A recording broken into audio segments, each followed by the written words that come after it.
আমি কেন একা মা বাবার দায়িত্ব নেব? তুই বাইরে থাকিস বলে মা বাবার কোনো দায়িত্ব নিবি না, এটা তো হতে পারে না।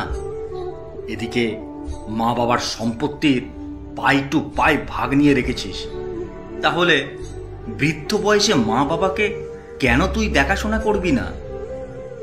আমি কিসের জন্য মা বাবাকে একা দেখাশোনা করব বলতে পারিস? এতদিন তো আমি তো দেখলাম, আর পারবো না। এই নিয়ে দুই ভাইয়ের মধ্যে প্রচণ্ড ঝামেলা শুরু হয়ে যায়।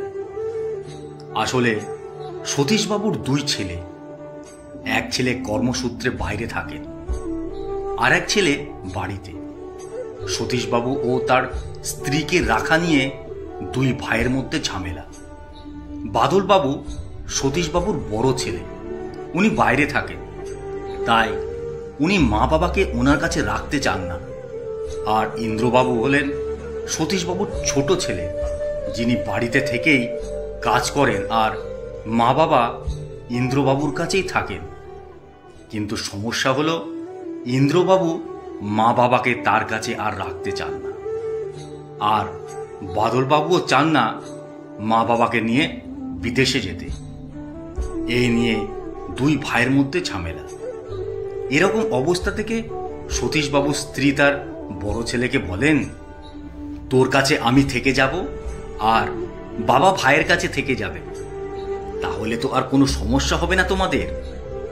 তখন দেখা গেল মায়ের এই বক্তব্যতে দুই ভাই সম্মতি জানালেন। এরপর বাদলবাবু তার মাকে জানায়, সামনের সপ্তাহে আমরা বেরোবো, তুমি জিনিস গুছিয়ে নিও, তবে হ্যাঁ, বেশি জিনিসপত্র নিও না, আমাদের ফ্ল্যাটে আবার অত জায়গা নেই। তখন সতীশবাবুর স্ত্রী কিছুটা করুণ মুখ নিয়ে বললেন, হ্যাঁ বাবা, ঠিক আছে, সেরকম কিছু নেব না। এরপর বাদলবাবু তার মাকে নিয়ে চলে যান। সতীশবাবুর স্ত্রী চলে যাবার দুদিন পর সতীশবাবু হঠাৎ অসুস্থ হয়ে পড়েন। আসলে স্ত্রী বিচ্ছেদটা তিনি মেনে নিতে পারছেন না। সেদিকে সতীশবাবুর স্ত্রী মিতা দেবী সতীশবাবুর অসুস্থতার কথা শুনে অস্থির হয়ে ওঠে। তখন সতীশবাবু ও মিতা দেবী দুজনেই অনেকক্ষণ ফোনে কথা বলেন।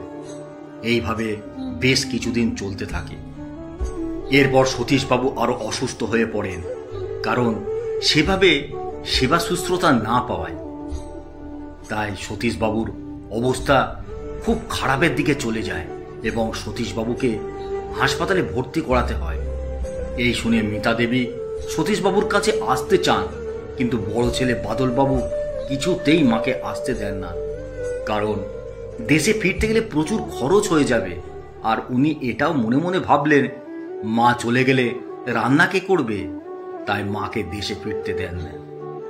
এদিকে সতীশবাবু বারবার অনুরোধ করেন মিতা দেবীকে একবার চোখের দেখা দেখার জন্য, কিন্তু ওনার কথা কেউ কানেই তোলেন না। এরপর সতীশবাবু মারা যান। মিতা দেবী এই খবর পেয়ে কান্নায় ভেঙে পড়েন। বাদলবাবুকে বলেন তাড়াতাড়ি করে দেশের বাড়ি নিয়ে যেতে, কিন্তু বাদলবাবু নিজের কাজ সেরে ফ্লাইটের টিকিট বুক করে দেশের বাড়ি ফিরতে ফিরতে 3 দিন কেটে যায়। ততক্ষণে সতীশবাবু দাহ হয়ে গেছে। মিতা দেবী দেশের বাড়ি ফিরে সতীশবাবুকে শেষ দেখাটাও দেখতে পেলেন না। তখন তিনি খুব কাঁদতে লাগলেন।